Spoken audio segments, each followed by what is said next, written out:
processor পৰ্যায়টো কিমান আগবাঢ়িছে যিহেতু আজিৰ পৰা আমি দেখিছোঁ যে অনলাইন ৰেজিষ্ট্ৰেশ্যন আৰম্ভ হৈছে কালি বিয়লি 4 বজাৰ পৰা চ' কেনেধৰণৰ পৰ্যায়ত চলি আছে আপোনালোকৰ এই হাস্পতালত আমাৰ হস্পিটেলত ভেকচিনেশ্যনটো আমাৰ এতিয়া বৰ্তমান যিটো 45 বছৰৰ ঊৰ্ধৰ সকলো ব্যক্তিয়ে ভেকচিন পাব এইটো যিটো বৰ্তমান চলি আছে এইটো ব্যৱস্থাত আমাৰ এতিয়ালৈ আজি প্ৰায় ডেইলি 300 পৰা 350 মানুহে ভেকচিন লয় কিন্তু এতিয়া যেতিয়া দেখিছোঁ যে 18 বছৰৰ ওপৰৰ সকলো ব্যক্তি ল'ৰা ছোৱালীয়ে ভেকচিন পাব তেতিয়া ডেফিনেটলি আমাৰ ওচৰত এটা ডাঙৰ প্ৰত্যাহ্বান আহিব কাৰণ গেডাৰিংটো বাঢ়িব এই 45 বছৰৰ ঊৰ্ধৰ যেতিয়া সকলোৱে ভেকচিন পাব সেই অৱস্থাটো এনেকুৱা চিটুৱেশ্যন কেতিয়াবা হৈ যায় আনকণ্ট্ৰলেবল হৈ যায় মানুহ যথেষ্টখিনি আহে কিন্তু ভেকচিনৰ মানে ষ্ট'ৰেজৰ কোনো অভাৱ হোৱা নাই ভেকচিন থাকে মজুত কিন্তু এক্সিষ্টিং মেন পাৱাৰ বা এক্সিষ্টিং ইনফ্ৰাষ্ট্ৰাকচাৰেৰে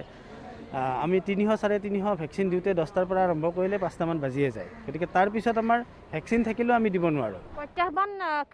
সৃষ্টি হ'ব নেকি প্ৰত্যাহ্বান মানে বেলেগ একো প্ৰত্যাহ্বান নহয় ভেকচিনৰ অভাৱ ডেফিনেটলি এটা যিহেতু গভৰ্ণমেণ্টৰ ডিচিশ্যন ভেকচিনৰ অভাৱৰ কথা মই নাভাবোঁ হ'ব বুলি কিন্তু প্ৰত্যাহ্বান হ'ব মেনেজমেণ্ট তাৰে কাৰণে মই ডিষ্ট্ৰিক্ট ইমিউনাইজেশ্যন অফিচাৰ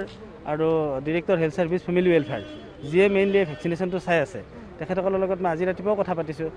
তেখেতসকলে জনাইছে যে যিহেতু মই মোৰ ফালৰ পৰা এইটো কৈছোঁ যে যিহেতু 45 ইয়াৰ্ছৰ ওপৰৰ মানুহখিনিক ভেকচিন দিওঁতে মই এনেকুৱা এটা গেডাৰিং বা এনেকুৱা আনকণ্ট্ৰলেবল চিটুৱেশ্যন মাজে মাজে পাওঁ এইটোতো আৰু বেছি হ'ব তেতিয়া তেখেতসকলে মোক জনাইছে যে আমি বেলেগ ধৰণে চিন্তা চৰ্চা কৰি আছোঁ হয়তো আপোনাৰ তাত এক্সিষ্টিং যিটো আছে সেইটোৱে চলিব এইটোৰ কাৰণে হয়তো আমি ছাইটটো বেলেগত দিম বেলেগ চেণ্টাৰ খুলিম তেনেকুৱা ধৰণৰ তেখেতসকলে ৱৰ্কআউট কৰি আছে গতিকে হয়তো এনেকুৱা হ'ব পাৰে যে আমাৰ যিটো এক্সিষ্টিং আমি এইটোৱে চলিব এই যিটো 18 বছৰৰ ভেকচিনেশ্যন সেইটো বেলেগ জেগাত হ'ব তেখেতসকলে এইটো চিন্তা চৰ্চা চলি আছে